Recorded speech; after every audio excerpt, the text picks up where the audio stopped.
Las 8:10 de la mañana, estamos a la expectativa del arribo de Diego Borja y también de Mauricio Pozo. Este instante me comunican, hay conflictos, problemas en el tráfico y en las vías. Hay que tener mucho cuidado, un sentido de precaución más que excelente.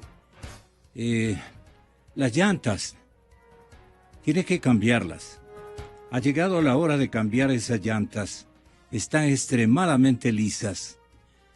Bueno, Gonzalo Maldonado Albán mencionaba ayer que el lenguaje periodístico, sobre todo el que utilizan las agencias internacionales de noticias, tiene una muletilla para describir una situación aparentemente normal que en el fondo esconde graves dificultades.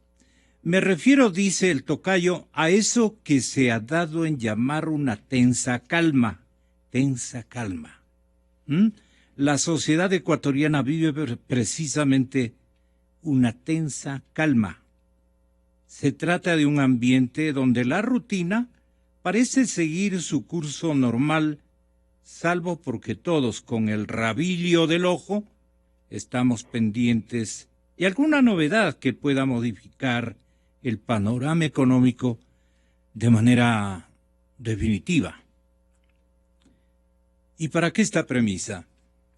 Que continúa.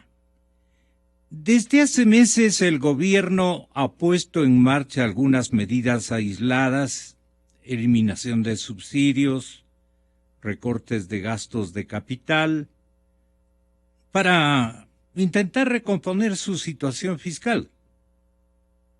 Es lo que más le preocupa, por el estilo de gobierno que encierra esta coyuntura.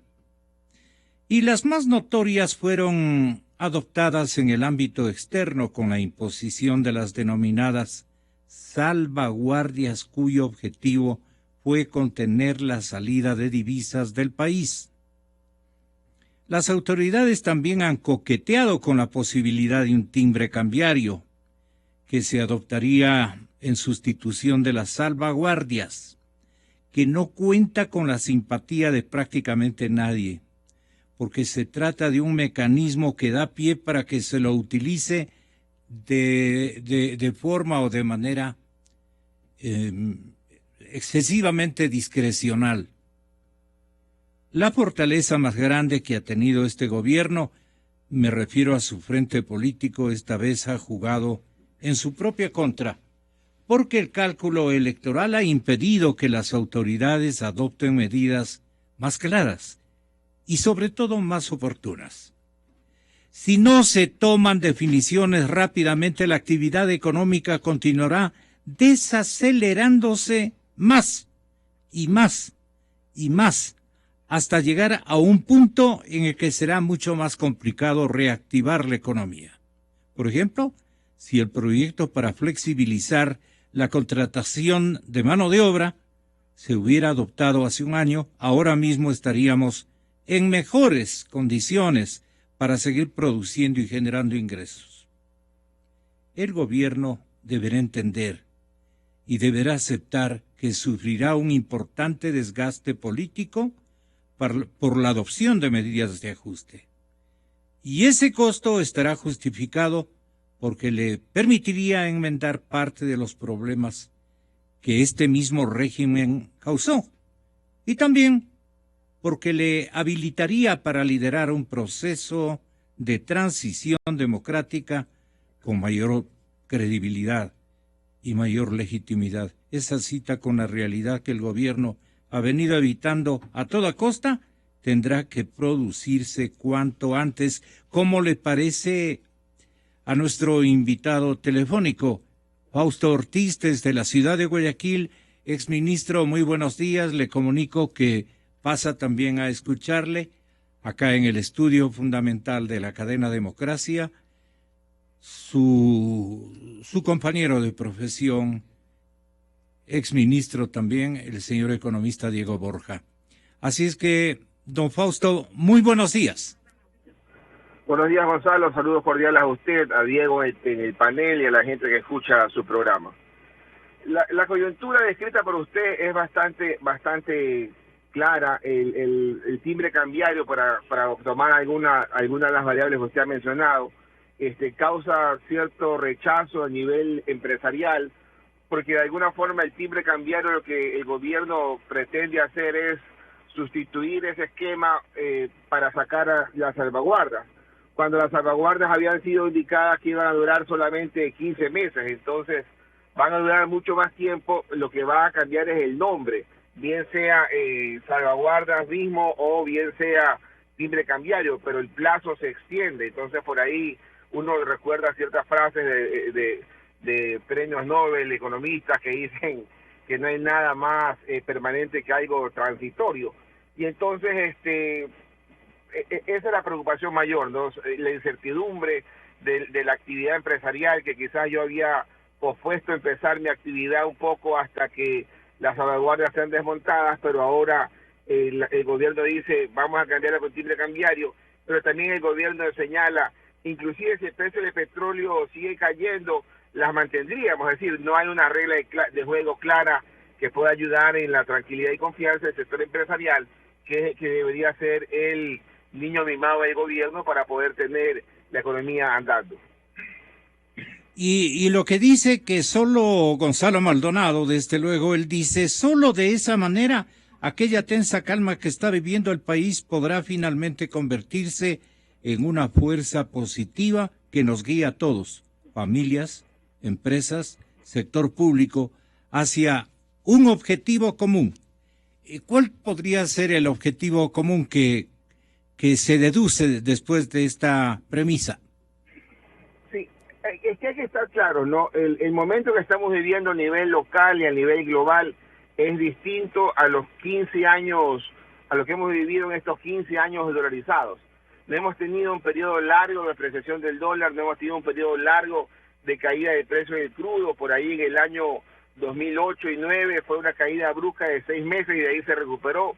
La expectativa ahora es que la caída sea mucho más larga y se parece mucho más a los 80 o se parece mucho más a la segunda mitad de los 90. Por lo tanto, esta tensa calma que señala Gonzalo Maldonado nos hace pensar que hay que estar viviendo en una nueva realidad, viviendo en una realidad mucho más cercana a la recesión, acomodarnos a vivir con crecimientos negativos, acomodarnos a vivir con crecimientos muy bajos, diferentes a los últimos 16 años en donde hemos tenido crecimiento arriba del 4%, independientemente de qué periodo de gobierno haya sido.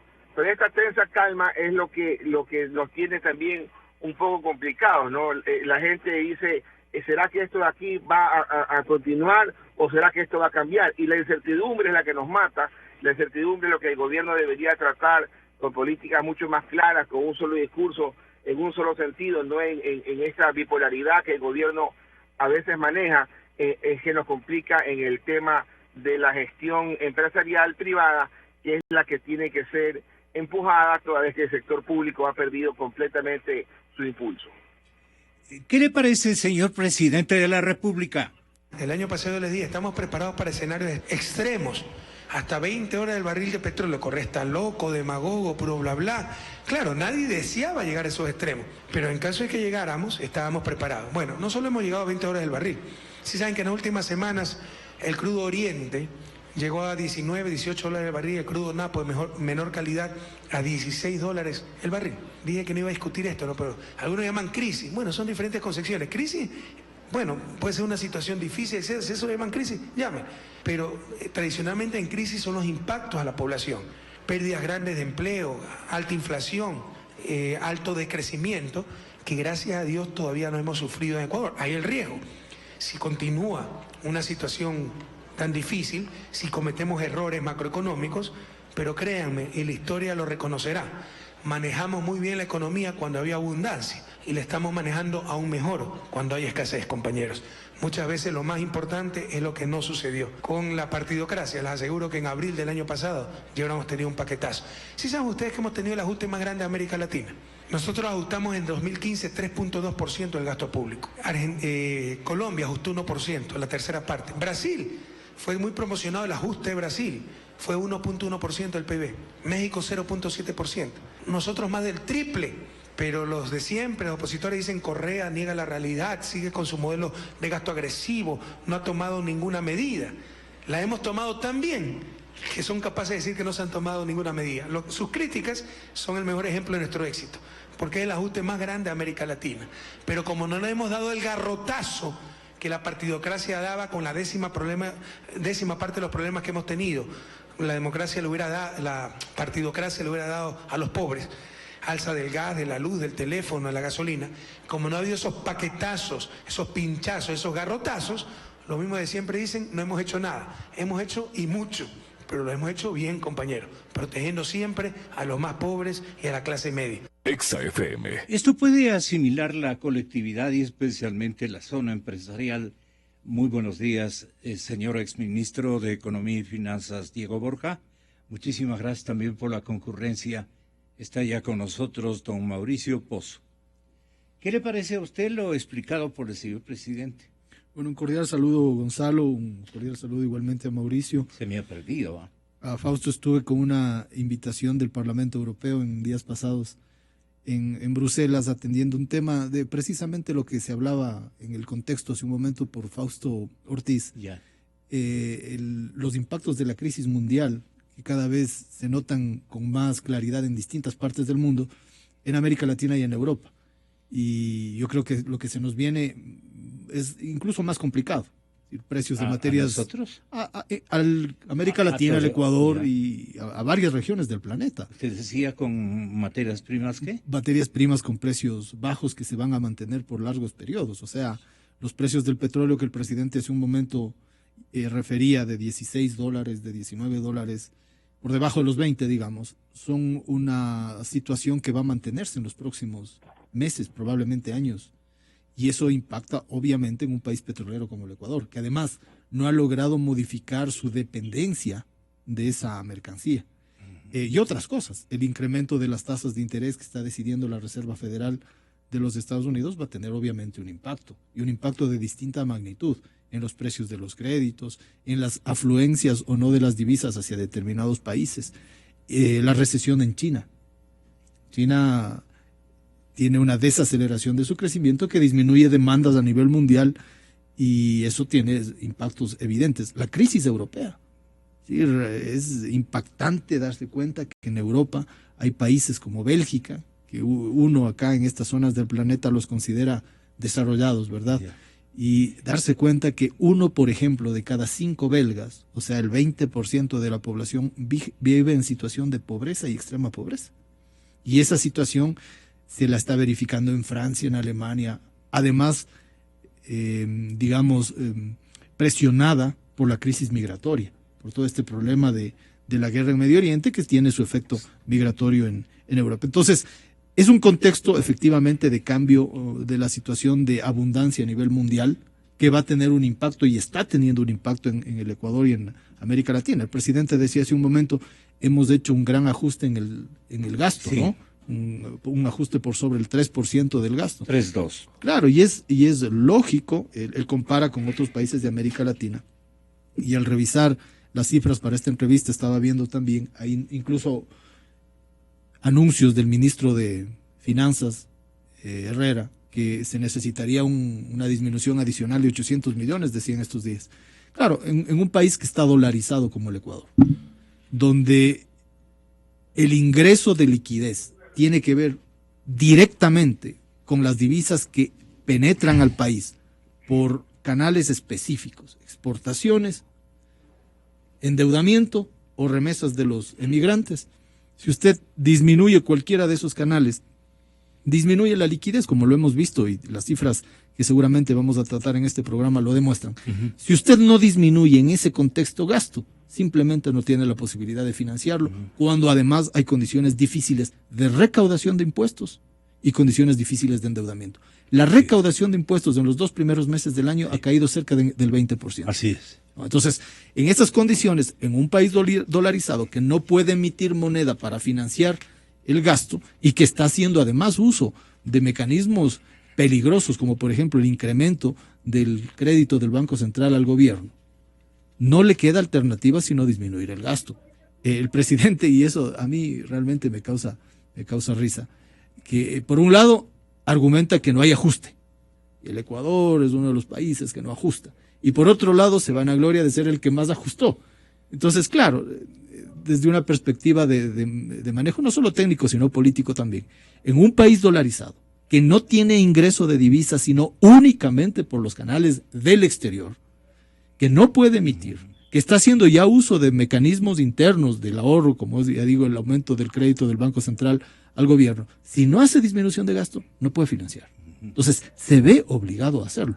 Y eso tiene, obviamente, impactos en crecimiento, en empleo y en inversión. Pero adicionalmente, nuevamente, lo hemos dicho en estos micrófonos, no solamente hay esa presión de la realidad, contexto mundial y tal, sino hay mal manejo, pues. O sea, por ejemplo, hoy día usted abre los periódicos y en el diario El Comercio hay una noticia de que el Ecuador ha hecho mayoritariamente créditos con una compañía china por 634 millones de dólares desde el año 2012. No, y usted empieza a ver para qué fue eso. Fue para construcción. Bueno, para construcción de distintas cosas. Según la nota del diario El Comercio, usted tiene aquí que esto fue para construcción hasta de hospitales. Entonces, no es del Comercio, es del Universo. Si uno se pregunta, a ver, si en el periodo en el cual teníamos bonanza, hace un momento el presidente decía, hemos manejado mejor que nunca la bonanza y vamos a manejar mejor que nunca la crisis. Si en bonanza utilizábamos créditos del Banco de Desarrollo Chino para contratar a una empresa china de construcciones, para que haga hospitales y otras cosas más, incluso veo que ahí la nota dice que era proveedora de ambulancias. Ya, yo me pregunto, si ese es un buen manejo, ¿cómo catalogaríamos a un mal manejo? ¿No sería mejor que la construcción interna de hospitales, de viviendas, de escuelas, que son gastos de inversión que hace el gobierno, los canalice a través de empresas ecuatorianas que tengan la posibilidad de ampliar su capacidad de producción, de ampliar la capacidad de empleo, de ampliar su capacidad de presencia en la economía, y no a través de créditos, ya digo, gigantes? Estamos hablando de 634 millones de dólares. Son montos suficientes para dinamizar, fortalecer a empresas nacionales.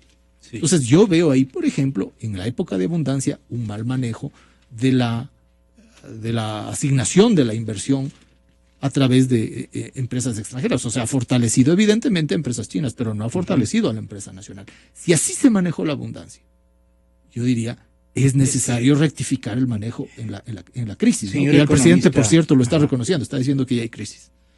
Perdone, señor economista Mauricio Pozo, ¿esto quiere decir que el gobierno está haciendo méritos con los chinos, con el gobierno chino, para efectos de alcanzar lo que él más precisa, ingreso de divisas vía créditos, y descuida, ¿no es cierto?, de estandarizar, de armonizar, de ser muy creativo en cuanto a la posibilidad de que sean otras empresas, especialmente ecuatorianas o más cercanas a nuestra realidad, de empresas regionales, que nos puedan otorgar mejores resultados antes que las empresas chinas, con las cuales el gobierno, vuelvo y repito, busca hacer méritos. No encuentro yo cómo corregir este error estratégico aparentemente. ¿Usted qué opina de lo dicho por Diego Borja? Buenos días, Gonzalo, gracias por la invitación. Saludos a Diego y a Fausto, que creo que está en Guayaquil. Quiero primero señalar algo que me parece importante, el problema que atraviesa el país en este momento de iliquidez en el sector público y de iliquidez en el sector privado, hace que las decisiones no necesariamente sean las más pensadas o las más estratégicamente diseñadas. Digo esto para, de alguna manera, ilustrar que no necesariamente las decisiones que está adoptando el gobierno están sustentadas en una estrategia perfectamente diseñada para algún objetivo específico. Me parece que el único objetivo que tiene el gobierno es tratar de endeudarse a toda costa con cualquiera que le preste en las condiciones que sea y poder pasar el bache hasta el proceso electoral. Eso es lo que me parece. No creo que sea un tema de estrategia, ni de lejos estaría yo pensando en que va a buscar que empresas ecuatorianas ayuden a financiar el problema. Yo creo que eso no está ni en la mente de las autoridades públicas de este momento.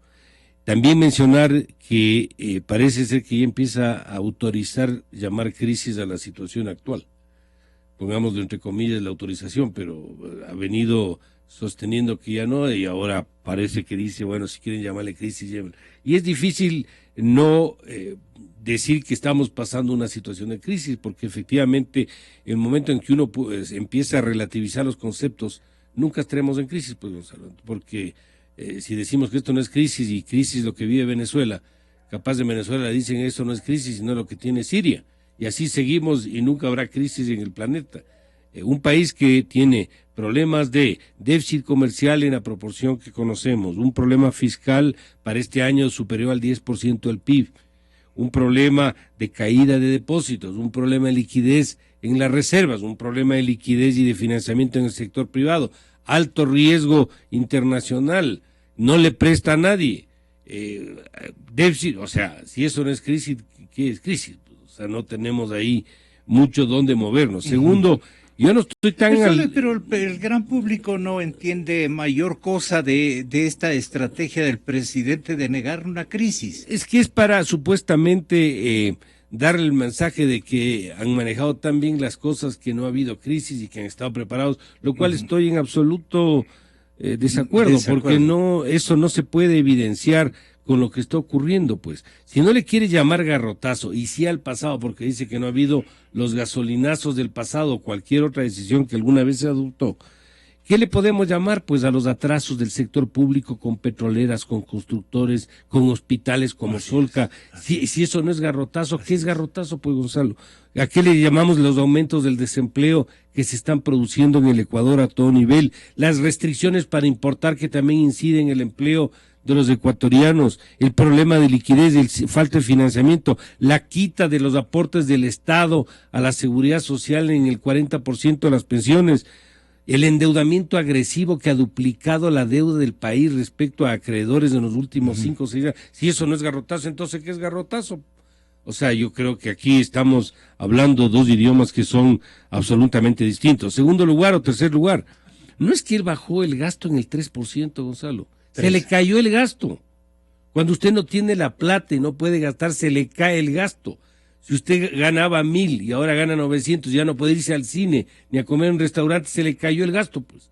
No es que usted deliberadamente. Otra cosa habría sido que él ponga un presupuesto sobre un valor de petróleo de 25, de $20 del barril y que ajuste las cuentas de gasto. Ahí sí uno puede decir que hubo una decisión discrecional del gobierno de ajustar el gasto público. Pero en este caso lo que ha pasado es que como no ha conseguido toda la plata, no ha podido gastarse, la ha reducido en el monto que estamos anotando, el 3% que anota el presidente el gasto público. Por otra parte, hay una reducción del petróleo de 35 a 25, que eso le impacta en unos 700 millones anuales, que obviamente da lugar a, por ejemplo, el anuncio del Ministerio de Finanzas para el recorte de los 800 millones que se lo hizo días atrás.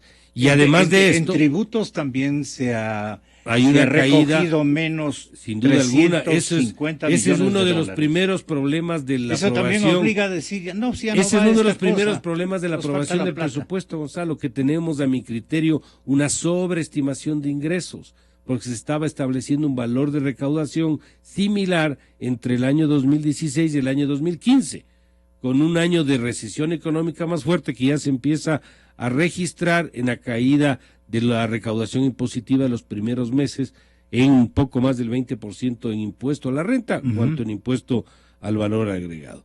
Entonces, con estos elementos yo diría, si tan bien están haciendo las cosas, ¿por qué no priorizan el gasto? ¿Por qué continúan con la obra de la plataforma financiera aquí en el norte de la ciudad de Quito? Que ya han tenido contratados. Diciendo que es por confinanciamiento y no hay cómo transferir 100 millones y pico a Solca. ¿Usted tiene alguna información este tema? Yo no conozco más que eso. Este dato que da Mauricio era justamente uno de los que hace un momento anunciaba, que la plataforma financiera es parte de estas construcciones que está haciendo esta empresa china, que es indagada por lo demás por el escándalo en Bolivia, con la expareja del presidente Evo Morales. Entonces destapa el escándalo y salta también al Ecuador de que esta, por ejemplo, construcción de la plataforma financiera, también se le está haciendo de con pronto, crédito chino por parte de una empresa Viva china. Zapata, ¿no? O sea, ¿Qué prioridad tiene hacer edificios para que estén más cómodos los señores burócratas cuando hay problemas bastante más emergentes en el país? Y Entonces, es a lo largo ni de toda siquiera esta ha habido avenida, una República y Amazonas. Así es, pero me parece en ese Sí, sentido, sí, Gonzalo, es que no hay un principio de priorizar realmente lo que es emergente y lo que es urgente en las actuales Pero son circunstancias. los condicionamientos peores que los del Fondo Pero Monetario Internacional, entonces porque que no- ahí le obligan entonces que no a que hablemos- sea tal empresa la que Entonces tiene no que hablemos ni de construir. garrotazos ni de paquetazos, porque Así si es. hablamos de lo que se está observando, hay bastantes diferencias a la luz de cualquiera. Y a mí me parece que no podemos sostener que el país estuvo preparado para manejar petróleo de Ya 20 tengo el dato. dólares, porque creo que los embates de esa situación, por no haber manejado las cosas con responsabilidad de los años anteriores, está provocando toda esta lista de problemas que estamos viendo en este momento. Le hago conocer a la ciudadanía que en el diario El Universo, tal como manifestó hace contados instantes el exministro Diego Borja, para una reflexión de parte de Fausto Ortiz en la ciudad de Guayaquil. Él seguramente ya leyó esta crónica. Desde que se divulgó en la prensa boliviana que el presidente Evo Morales habría tenido un hijo en secreto con la ejecutiva Gabriela Zapata, la mirada de la opinión pública se ha concentrado en esta empresa china Camp Energy. Zapata era gerenta comercial de esta firma y obtuvo contratos públicos por 560 millones en Bolivia. Ahora está detenida acusada de un supuesto tráfico de influencias. El Universo solicitó una entrevista a los directivos de Camp vía correo electrónico el jueves anterior, pero al cierre de la edición no hubo respuesta. La Superintendencia de Compañías otorgó a Camp el permiso para operar en Ecuador el 27 de enero del 2012, un mes después de que ésta firmara su primer acuerdo con el Ministerio Coordinador de Seguridad Interna y Externa. Esto es lo importante. El 21 de diciembre del 2011, esta cartera suscribió con la empresa china un contrato de 389 millones de yuanes. 389 millones de yuanes. En el texto no se establece cuál es la equivalencia en dólares, pero otros documentos indican que son 62 millones. La contratación fue financiada con un crédito del Banco de Desarrollo chino. Hasta ahí menos contratos, centros EQ 911, también.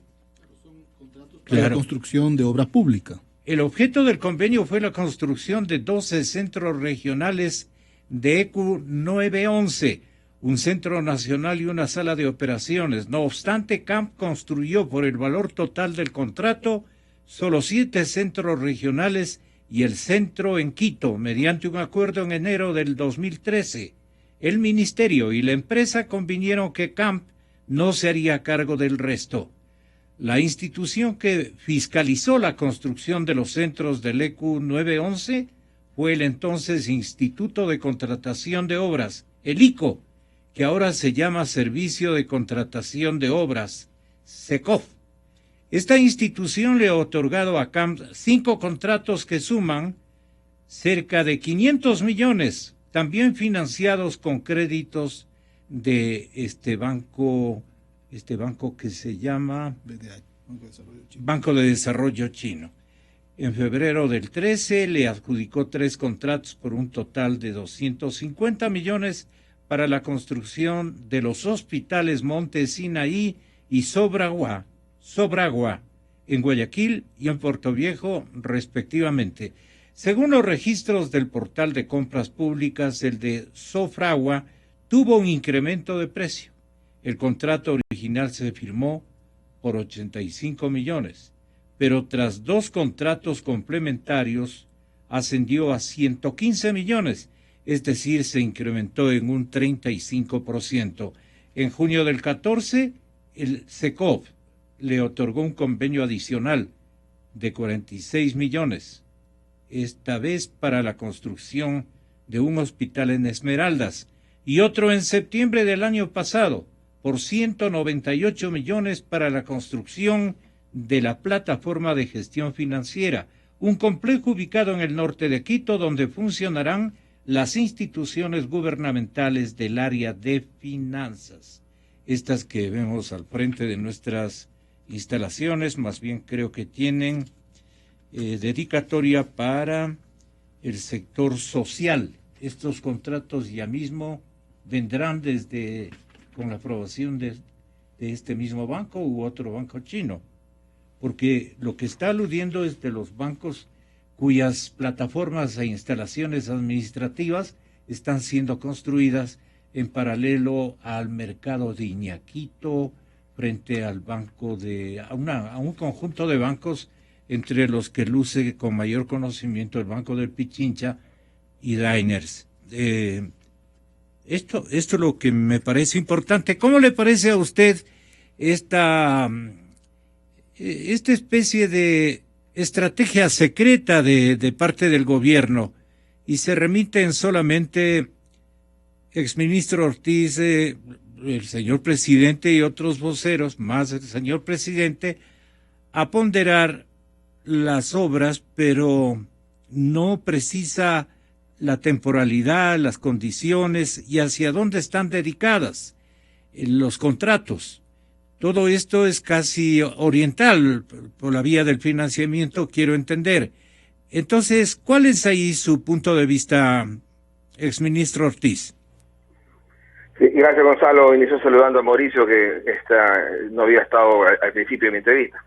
El tema acá es el siguiente para mí, ¿no? ¿Cuándo empieza la relación con China y qué la desata? ¿No? Para mí la relación con China, que empieza en el año 2009, la desata el no pago de la deuda externa de parte del gobierno de los bonos Global 2 y Global 30, que terminó en la recompra de los bonos Global, y lo que se cerró el mercado de endeudamiento internacional, y el gobierno no se le ocurrió mejor cosa que empezar a tomar preventas chinas de $1.000 millones en el año 2009 a 2 años plazos, que luego continuaron cada año en esa misma lógica, y con créditos con China que hoy día superan en créditos $5.500 millones y en preventa algo así como 1.500 todavía.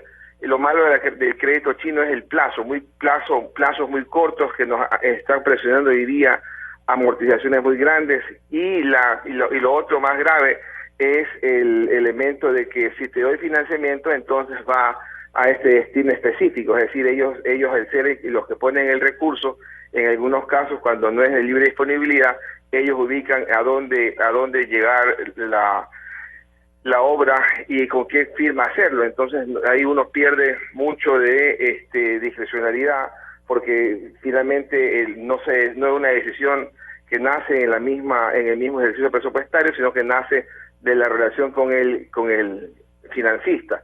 Y entonces pensar que es bueno, que es positivo para la economía, hacer un complejo de edificios para albergar a la burocracia, que en realidad debería estar disminuyendo, porque tengo que hacerla porque me dio el financiamiento. Entonces quizás era mucho mejor no hacer esa obra, no tomar ese financiamiento, no endeudar el país y avanzar en otro tipo de actividad. Y al final del día, cuando uno contrata con la empresa china lo que hace es subcontratar a la empresa local, y ahí también se genera un incremento en el precio de forma innecesaria. Por lo tanto, ahí la relación arranca cuando el gobierno deja de pagar los bonos Global 30 por allá por el octubre y noviembre del 2008, y empieza a tomar financiamiento con China en la preventa petrolera del año 2009 y el financiamiento chino que terminó el año pasado, porque no hemos recibido absolutamente nada de financiamiento chino en el 2015 y 2016 hasta ahora. ¿Hay algún complemento de parte de ustedes, tal vez economista? Sí, dos cosas adicionales. La primera es que yo no veo que el problema esté en que un gobierno tenga una estrategia de renegociación de deuda.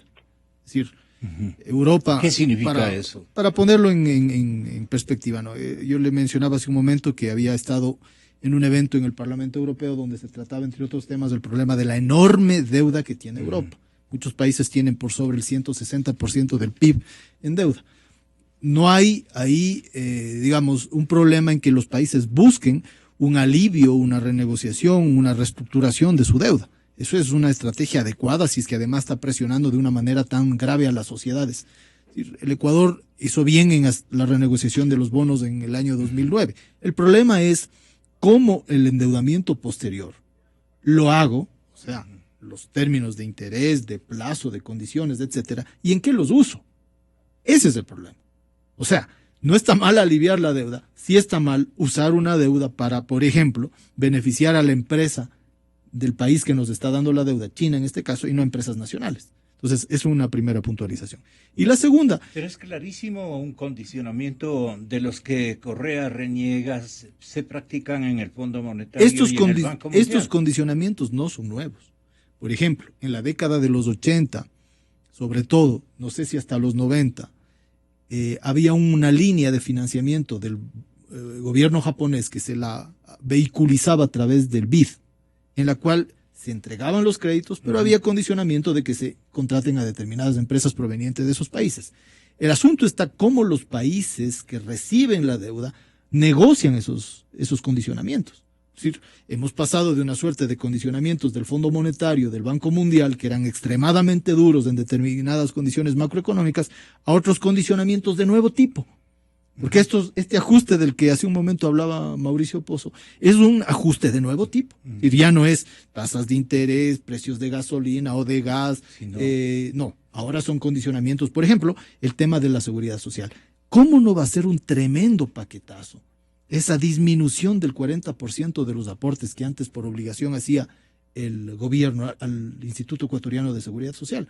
Es decir, vea, desde la carta de intención, si yo no me estoy mal, desde la primera que firmó el Ecuador, el Fondo Monetario quería que se haga esta modificación del vínculo, llamémoslo así, entre el IES y el gobierno. Y ningún gobierno, ninguno de los, entre comillas, partidocracias se atrevió a tomar esa medida, por el impacto enorme que tenía en el sector laboral activo y laboral sobre todo pasivo. Y este gobierno de un plumazo lo hizo. Era un recorte del 40% de la asignación que por ley tenía que dar el gobierno al IES. Y vea usted, solo déjeme terminar con esta reflexión. Claro que sí. Esto que sucedió con el IES generó una reacción social, pero generó una reacción social que por el nivel de poder que tienen los actores vinculados al IES se restringió a protestas en las calles, a marchas de los trabajadores, a protestas incluso de asambleístas del movimiento Alianza País que dejaron las filas, como es el caso de Osvaldo Larriba, por temas del manejo en la Asamblea de los Asuntos Laborales. Pero este tema en el IES, fíjese usted lo que ha significado el tema de menor cuantía en el ISPA. Es decir, un tema de menor cuantía por el asunto de los terrenos se ha comido, por decirlo así, un ministro. ¿No es cierto? O sea, la crisis económica que está obligándole al gobierno a buscar de dónde obtiene dinero, en el caso del IES de esta disminución, en el caso del ISPA de estos reacomodos en los precios y de estos temas que están saliendo, tiene su correlato en asuntos políticos. Entonces, evidentemente estamos viviendo un escenario en el cual la crisis económica, que además se va a profundizar, el presidente ya hace un momento dijo que vivíamos una crisis, va a disminuir el empleo, va a disminuir la inversión, va a disminuir el crecimiento, están disminuyendo los tributos, tiene que disminuir el gasto, etcétera. Eso se va a convertir en un escenario político que él admita que la crisis sí comienza a aparecer. Yo creo que no queda de otra, claro. Y lo estamos viendo. Crisis en el plano económico y está viendo, yo diría, crisis en el plano político con ese desafortunado nombramiento del actual ministro de Defensa, ¿no? Y la que va a chupar es las consecuencias de este temor oficial, de este temor presidencial, van a ser las Fuerzas Armadas, porque va a estar digamos, fastidiando, presionando, extorsionando, tratando de infundir conflictividad entre el Estado y la institución militar. O sea, como decimos en familia, se fregaron las Fuerzas Armadas porque el presidente tiene que de alguna manera buscar una rápida solución a su problema de permanencia en el poder. Él quiere regresar el 21, pero quiere ser, o pensaba ser, despedido, escúcheme bien, dicho por personas que están junto a él, con aplausos cuando se termine el actual periodo presidencial. Las cosas no le van a salir como el libreto y el guión del señor presidente y todas las cosas como venían predisponían que iban a salir más o menos por circunstancias mucho más favorables, por caminos mucho más favorables. Ahora la cuestión es que se le pone al presidente la cosa de otro color.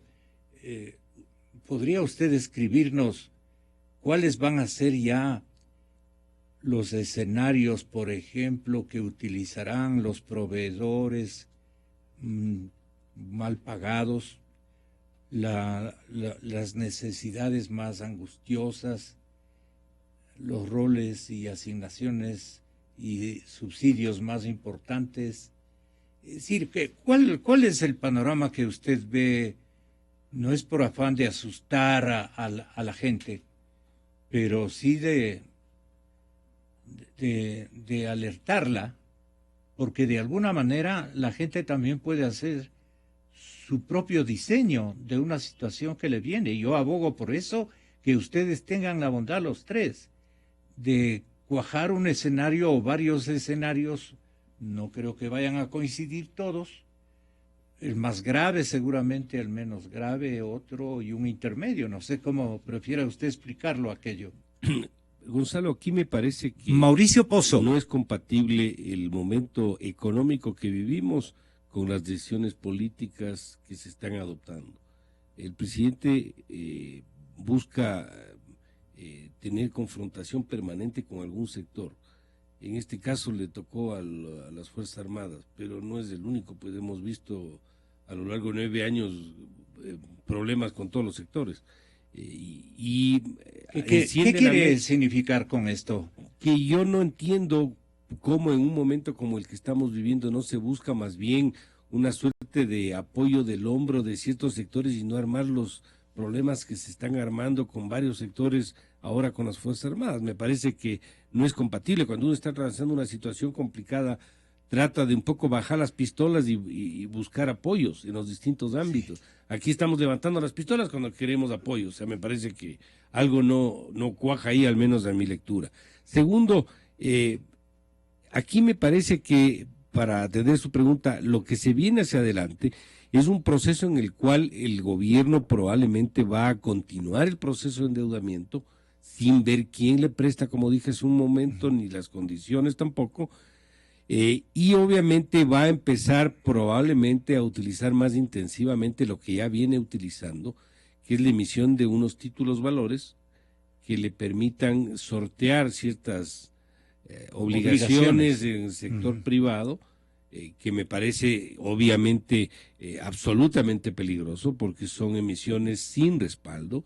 La emisión que se hizo de los bonos del Banco Central para el pago de impuestos para el sector privado es medio transparente, hasta puede ser conveniente, pero para el sector público y para la macroeconomía es malo, porque usted está emitiendo un papel que le entrega al SRI el rato que pague el impuesto, y al final del periodo, que es un año, el SRI debería darse la vuelta y decir al Banco Central, deme la liquidez. Claro. ¿Qué liquidez le va a devolver pues el Banco Central, Gonzalo, en estas hambrunas de recursos fiscales y del propio central? Entonces, si eso se empieza a expandir para tratar de calmar la falta de recursos, obviamente podemos caer en una situación complicada y peligrosa que me recuerda algo de los patacones argentinos de su momento. Entonces, esto es el otro elemento. El tercero o cuarto es que el presidente hace mucho énfasis en de que este ha sido el ajuste más fuerte de todos los países. Por un lado, como dice Diego, que no hay ajuste. Por otro lado, que es uno de los más fuertes. No entiendo bien. Pero también depende del punto de partida, pues del nivel. No es lo mismo tener un gasto público del 18, del 20% del PIB, que un gasto público del 40, pues. 3 puntos puede ser más que 2, pero el punto de partido es distinto, claro, pues no mismo bajarse 3 de 18 a 15 que bajarse 3 del 40 al 36 o 37. Claro, o sea, claro, no son comparables las cosas. Sí. Y de la lista de países que él mencionó, ninguno tiene el gasto público en las proporciones del PIB como tiene el Ecuador. Así que también hay que moderar un poco el comentario sobre esos temas. Y hacia adelante yo le diría, lo más probable que tenga que ocurrir, y probablemente no le va a tocar a este gobierno sino a otro, asumiendo que no sea de la misma línea, yo creo que le va a tocar replantear, reperfilar toda la deuda externa. Yo creo que en las condiciones actuales esto no va a ser manejable. Va a hacerse, probablemente va a tener que recomprar parte de la deuda y refinanciar, reprogramar hacia adelante a plazos adecuados con tasas más bajas que en un programa económico que le baje el riesgo y le baje la tasa. Caso contrario, en una estructura donde tiene usted vencimientos en 5 o 7 años, obviamente el apretón de liquidez es mucho mayor que si usted pone eso a 30. Ni hablar del tema. ¿Y no será, exministro Diego Borja, muy tarde el instante en que estemos esperando la presencia en Carondelet de Lenin o la presencia en Carondelet del candidato triunfante de la oposición, ojalá con una gran alianza que puede perfilarse próximamente? Pero esos son las dos posibilidades. Pero van a llegar muy tarde con esa solución, porque de vivo a vivo le van a dejar, aceptará el mismísimo candidato a la presidencia, Lenin, este encargo de vérselas con los acreedores macros, digamos, de todas las obligaciones que tenemos con el exterior, y que incluso alguno de ellos piense ir y acudir al Fondo Monetario Internacional y decirle, ¿sabe qué? Queremos hacer una negociación buscando una solución global a todos los parámetros, endeudamiento, dinero líquido que requerimos. Lo que hemos acostumbrado siempre en gobiernos neoliberales, que está más neo que más liberal que cualquier otro, con todas las cosas que piensan hacer. Pero en fin, ¿cuál es su pronóstico en este caso? Bueno, más que pronóstico, yo quisiera hilar los hechos, ¿no? Porque no conviene aquí hacerla de agoreros, ni de desastres, ni de virtudes. Ligando los hechos. En primer lugar, como decía hace un momento, el escenario de complicación y crisis a nivel global y regional se va a mantener en los próximos meses y probablemente años, más para un país altamente dependiente de una materia prima que no ve la posibilidad de recuperar su precio en el corto plazo, en primer lugar. Segundo lugar, para cualquier gobierno que se haga cargo en el año 2017, la situación no es fácil. La situación es complicada. Es decir, un programa económico de un nuevo gobierno sin duda tiene que incorporar elementos como una reperfilación o reestructuración de deuda para que deje de tener pesos enormes en las finanzas públicas en los cortos plazos, sino que se los pueda extender en el tiempo para que tengamos posibilidad de campo de acción, ¿no? Marco de acción, primero.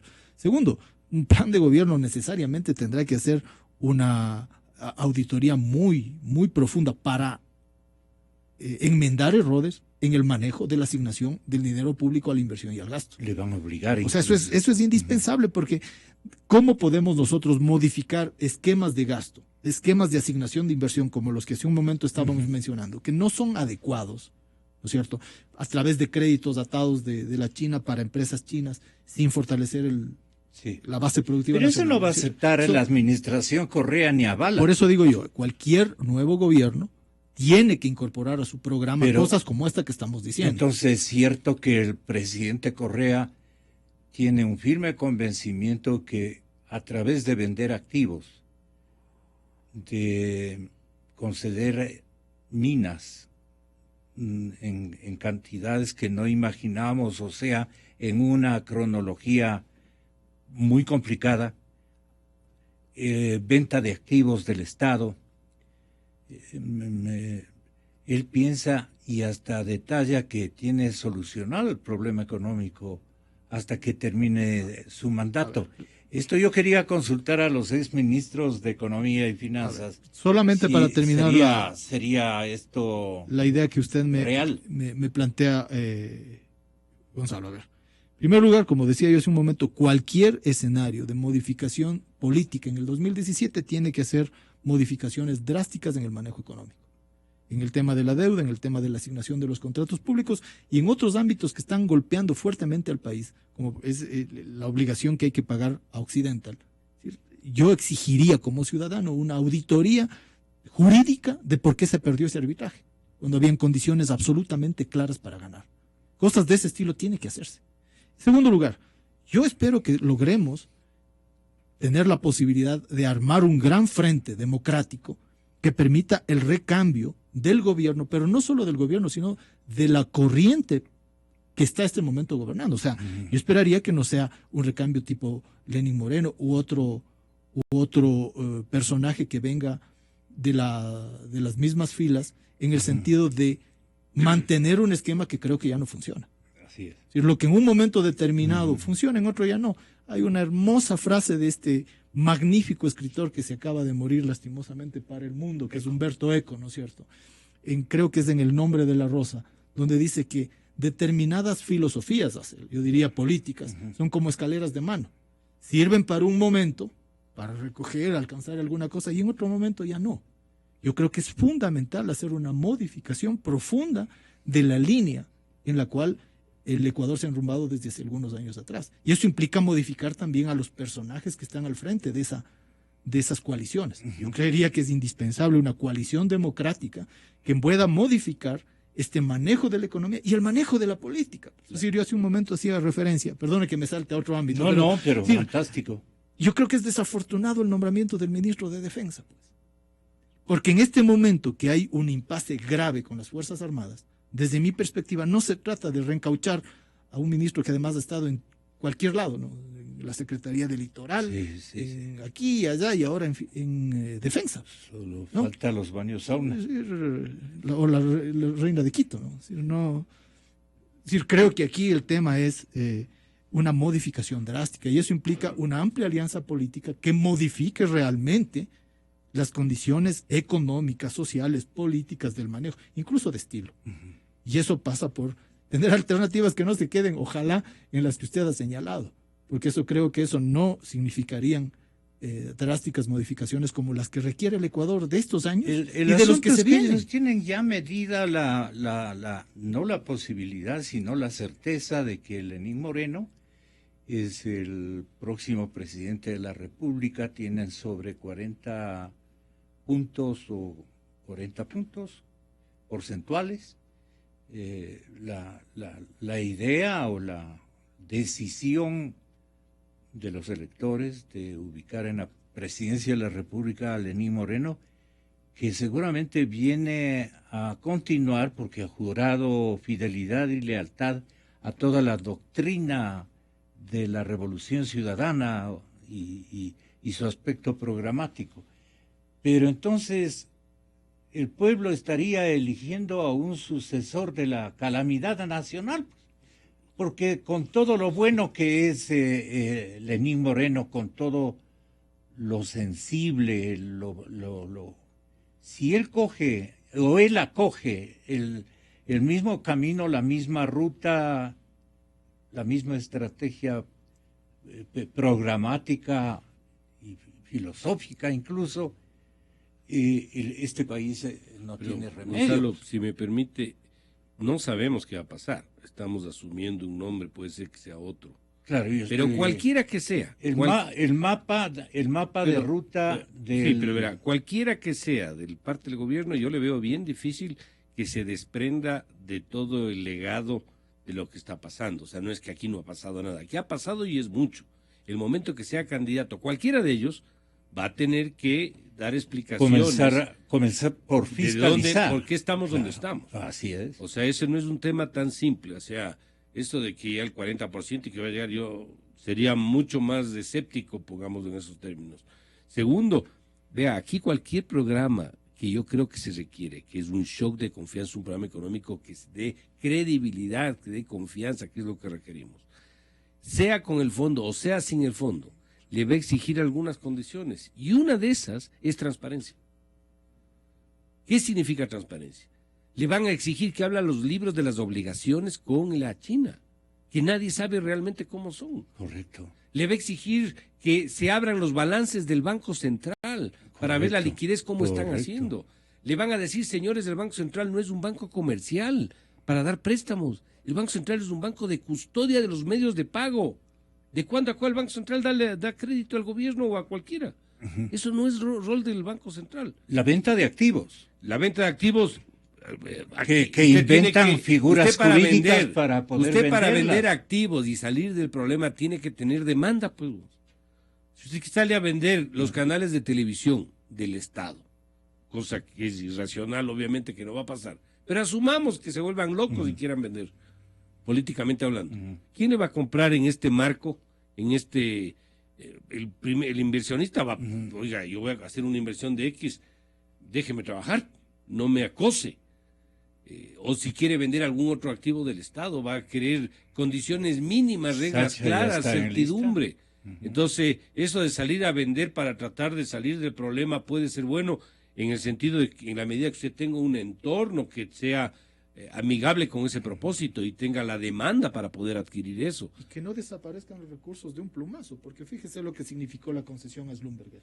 $1.000 millones de dólares que entraron, pero por el nivel de obligación que hay, desaparecen en un mes. Entonces, creo que el tema es, el enfoque tiene que ser muy creativo, muy creativo. No creo que acá el tema sea o la vieja partidocracia o la revolución ciudadana. No creo que ese es el tema. Creo que aquí es la posibilidad, por eso decía, de una amplia coalición, porque las personas van a quedar cortas. Yo reconozco en Lenín Moreno unos grandes atributos personales, unos grandes, enormes atributos personales, y además el momento en el cual se desempeñó políticamente, unos grandes atributos que los pudo mostrar al país. Pero las personas se van a quedar cortas, porque la situación, la ola, digamos, es tan grande que la embarcación que necesitamos para navegar tiene que ser sólida. Y esa solidez yo veo en la posibilidad de modificar con realmente nuevas ideas y con una coalición suficientemente amplia que le permita ser gobernable a un país que es un país que va a atravesar serios y graves problemas. No es el país de la abundancia. Claro que ¿no? sí. No es el país del año 2012-2013. Es un país en el cual va a haber impactos que tienen que salir a la luz y que tienen que ser manejados de una manera diferente. Su última opinión, exministro Ortiz, tenga la gentileza. Muchas gracias, Gonzalo. Solamente para añadir algo adicional acá. En febrero del 2016, en el presupuesto general del Estado, se dio un ingreso extraordinario de $800 millones, ubicados en la línea de ingresos por transferencias y donaciones de capital. Esa línea usualmente recoge el ingreso petrolero, o el gobierno ha dicho que también recoge los impuestos por salvaguardas. Pero esa cifra de 800 millones adicionales a los 130 millones de 1 de enero y a los 120 millones más de ingresos petroleros, eso tiene que ser atribuido, yo supongo, a algún tipo de ingreso de algún intangible, ¿no? No sé si es que será que ocurrió algo en el mes de febrero similar a aquello que ocurrió en diciembre cuando Schlumberger por el campo Gauca dio $1.000 millones. Y entonces esos 800 millones adicionales del mes de febrero le dan algo de respiro al gobierno para compensar los cerca de 500 millones que se le cayeron en los 2 primeros meses del año en lo que tiene que ver con recaudaciones. Pero eso de ahí no es suficiente para poder dinamizar la economía, no es suficiente para poder ponerse al día con los atrasos, como es el caso de Sólica, o son los atrasos con los gobiernos autónomos o con otro más. Pero sí es un ingreso que está ahí extraordinario, que tiene que ver seguramente con alguna acción vinculada con algún activo que no puede ser repetido hacia adelante, con lo cual no da la sostenibilidad.